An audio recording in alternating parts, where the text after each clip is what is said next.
أعوذ بالله من الشيطان الرجيم. بسم الله الرحمن الرحيم. ألف لام را، تلك آيات الكتاب المبين. إنا أنزلناه قرآنا عربيا لعلكم تعقلون.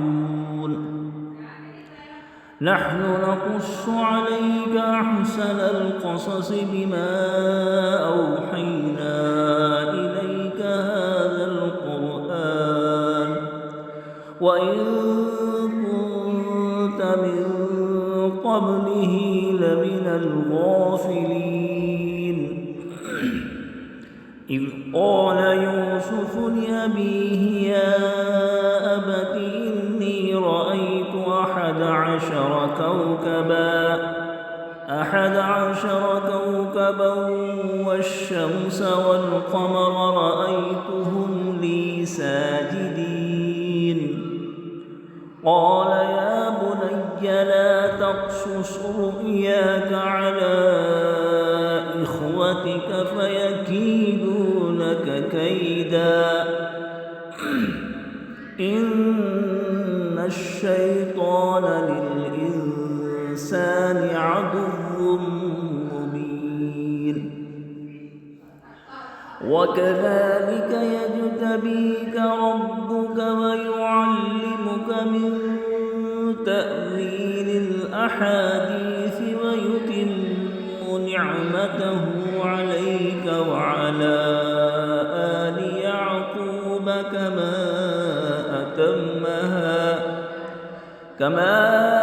أتمها على أبويك من قبل إبراهيم وإسحاق إن ربك عليم حكيم.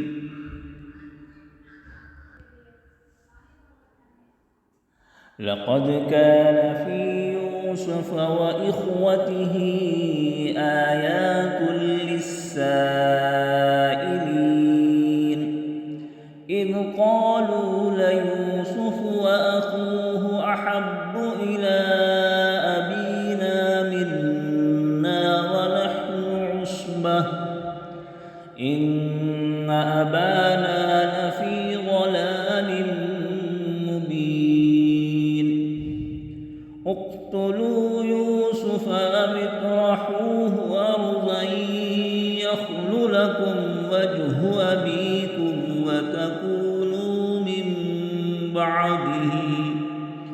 وتكونوا من بعده قوما صالحين. قال قائل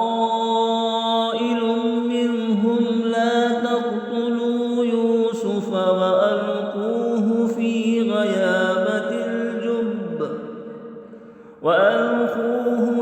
غيابة الجب يلتقطه بعض السيارة إن كنتم فاعلين. قالوا يا أبانا ما لك لا تأمنا على يوسف وإنا له لناصحون. أرسله معنا غدا يرتع ويلعب وإنا له لحافظون. قال إني ليحزنني أن تذهبوا به وأخاف أن يأكله الذئب وأنتم عنه غافلون. قالوا لئن أكله الذئب ونحن عصبة إنا إذا لخاسرون.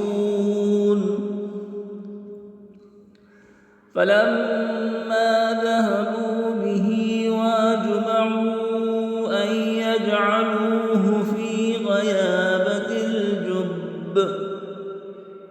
وأوحينا إليه لتنبئنهم بأمرهم هذا وهم لا يشعرون وجاءوا أباهم عشاء يبكون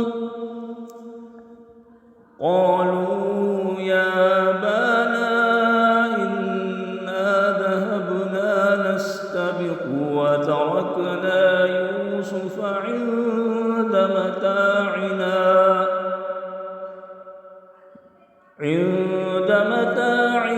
فأكله الذئب وما أنت بمؤمن لنا ولو كنا صادقين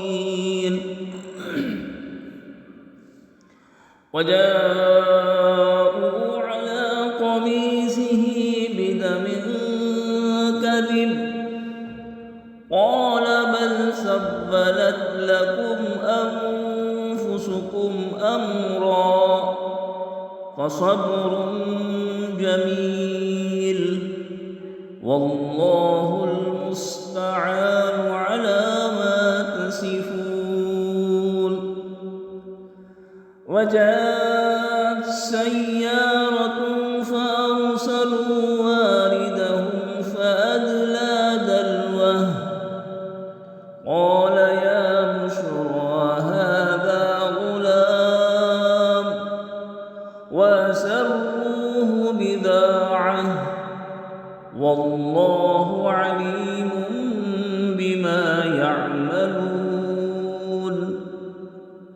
وشروه بثمن بخس دراهم معدودة وكانوا فيه من الزاهدين